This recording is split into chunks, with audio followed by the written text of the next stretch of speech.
세계 최고 셰프들의 운명을 결정짓는 빨간 책, 미슐랭 가이드. 만약 이 모든 것의 시작이 그저 타이어를 더 많이 팔기 위한 마케팅 책자였다면 믿으시겠어요? 네, 실화 맞습니다. 셰프들의 피, 땀, 눈물이 담긴 별점의 시작은 바로 도로 위 타이어였습니다.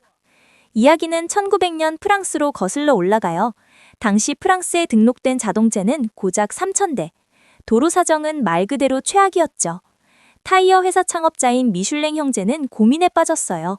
어떻게 하면 사람들이 차를 더 많이 타고 여행을 더 많이 가게 만들 수 있을까? 그래야 타이어가 더 빨리 닳아서 우리 타이어를 더 많이 살 테니까. 그래서 탄생한 것이 바로 미슐랭 가이드입니다. 처음에는 완전 무료였어요.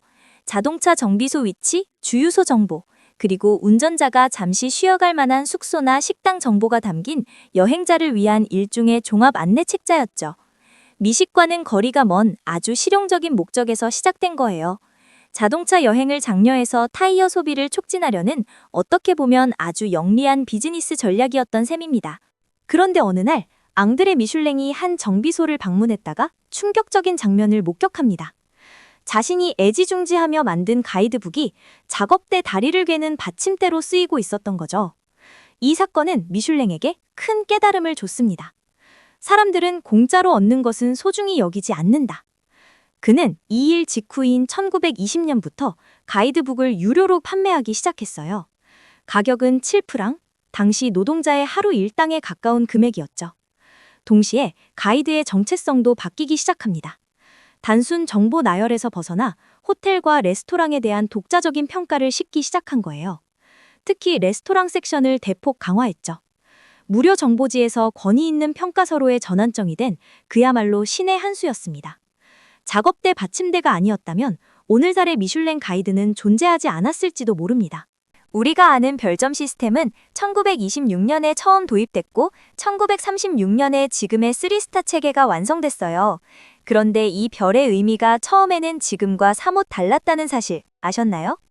원래 별점은 자동차 여행이라는 본질에 충실한 개념이었어요. 별 1개는 요리가 훌륭한 레스토랑이라는 뜻도 있지만 그 속뜻은 지나는 길에 들러볼 만한 곳입니다. 별 2개는 요리가 훌륭하여 멀리 찾아갈 만한 곳, 즉 여행 경로를 수정해서라도 가볼 가치가 있는 곳을 의미했죠. 그리고 대망의 별 3개는 요리가 매우 뛰어나 특별한 여행을 떠날 가치가 있는 곳을 뜻합니다. 단순히 음식만만 평가한 게 아니라 이 식당이 당신의 자동차 여행에 얼마나 큰 동기부여가 될 수 있는지를 기준으로 삼은 거예요. 그렇다면 대체 누가, 어떻게 이 별을 주는 걸까요? 바로 미슐랭 평가원입니다. 이들은 미식계의 스파이라고 불릴 만큼 철저히 익명으로 활동해요. 가족에게조차 직업을 숨기는 경우가 많다고 하죠. 전직 셰프나 호텔리어 등 관련 업계에서 최소 10년 이상 경력을 쌓은 전문가들로 구성되어 있고 채용되면 프랑스 본사에서 수개월간 혹독한 훈련을 받습니다. 1년에 약 250번의 식사를 하고 3만 킬로미터 이상을 여행하며 1000개가 넘는 보고서를 작성하죠. 절대 신분을 노출하지 않고 메모도 화장실에 가서 몰래 할 정도라고 해요. 한 레스토랑이 결을 받기까지는 여러 명의 평가원이 수년에 걸쳐 여러 번 방문하며 교차 검증을 합니다. 이들의 고독한 여정과 철두철미함이 미슐랭 가이드의 권위를 만드는 핵심인 셈입니다. 사람들은 흔히 비싼 식기, 화려한 인테리어, 정중한 서비스가 좋아야 미슐랭 별을 받는다고 생각하지만 이건 절반만 맞는 이야기입니다. 미슐랭이 공식적으로 밝힌 별점의 평가 기준은 오직 5가지. 그리고 이 모든 것은 접시 위에 담긴 음식 그 자체에만 집중되어 있어요. 첫째, 요리 재료의 수준. 둘째, 요리법과 풍미의 완벽성. 셋째, 요리에 나타난 셰프의 창의적인 개성. 넷째, 가격에 합당한 가치. 그리고 다섯째, 언제 방문해도 변함없는 일관성입니다. 서비스나 분위기는 별점이 아닌 포크와 스푼 아이콘 개수로 따로 표시돼요. 즉, 허름한 식당이라도 이 5가지 기준만 충족하면 얼마든지 별을 받을 수 있다는 뜻이죠. 미슐랭은 결국 당신의 입이 경험하는 것을 가장 중요하게 생각합니다. 미슐랭은 비싸고 따분한 유럽식 정찬에만 별을 준다. 이건 가장 널리 퍼진 오해 중 하나예요. 2016년 미슐랭은 이 편견을 스스로 완벽하게 깨부셨습니다. 싱가포르의 한 호커센터, 푸드코트에 있는 닭고기 국수 노점에 미슐랭 별 1개를 부여한 거죠. 단돈 몇 달러짜리 길거리 음식이 세계 최고의 미식 가이드에 등재된 역사적인 순간이었습니다. 태국의 게살 오믈렛 노점도 마찬가지고요. 미슐랭은 비싼 음식만을 위한 가이드가 아닙니다. 합리적인 가격에 훌륭한 음식을 제공하는 식당에는 빕 구루망이라는 별도 등급을 부여하기도 해요. 미슐랭의 마스코트 비벤덤이 입맛을 다시는 그림으로 표시되죠. 이처럼 미슐랭은 전 세계의 다양한 음식 문화를 존중하며 끊임없이 그 영역을 넓혀가고 있습니다. 하지만 이 영광스러운 별에는 어두운 그림자도 존재합니다. 별을 얻는 순간 셰프는 엄청난 성공과 함께 살인적인 압박감에 시달리기 시작해요. 별을 유지해야 한다는 스트레스, 더 높은 등급을 받아야 한다는 중압감은 상상을 초월합니다. 일부 셰프들은 이 압박감을 견디지 못하고 스스로 별을 반납하기도 합니다. 더 자유롭게 자신만의 요리를 하고 싶다는 이유에서죠. 프랑스의 셰프 세바스티앙 브라스는 별점 때문에 매년 시험을 치르는 기분이라며 3스타를 자진 반납해 화제가 되기도 했습니다. 안타깝게도 별을 잃을 것이라는 압박감에 시달리다 극단적인 선택을 한 셰프들의 비극적인 이야기도 존재하죠. 미슐랭 3스타가 대체 얼마나 대단한 거냐고요? 수치로 말씀드릴게요. 2025년 기준으로 전 세계의 미슐랭 스타를 받은 레스토랑은 약 3,500여 곳입니다. 그중 2스타는 500곳이 채 안 되고 요리의 정점이라 불리는 3스타 레스토랑은 전 세계를 통틀어 약 140곳에 불과합니다.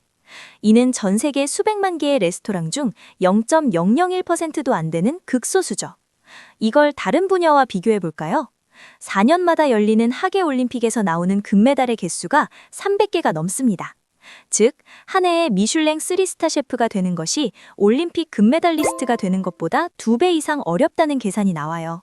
심지어 올림픽은 4년마다 수백 명의 새로운 챔피언을 배출하지만 3스타의 영광을 얻는 셰프는 1년에 전 세계에서 손에 꼽을 정도입니다. 그야말로 하늘의 별 따기라는 비유가 전혀 과장이 아닌 셈이죠. 미슐랭 가이드는 과거의 영광에만 머물러 있지 않습니다.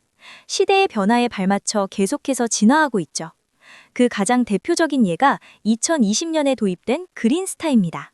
이 별은 음식 맛과는 별개로 지속 가능한 미식을 실천하는 레스토랑에게 주어집니다. 로컬 식재료를 사용하고 음식물 쓰레기를 줄이려 노력하며 탄소 발자국을 최소화하는 등 친환경적인 철학을 가진 셰프와 레스토랑을 조명하는 것이죠. 맛의 최고 경지를 뜻하는 레드스타 옆에 미래를 생각하는 초록색 클로버 모양의 그린스타가 함께 빛나는 모습은 미식의 미래가 나아갈 방향을 보여줍니다.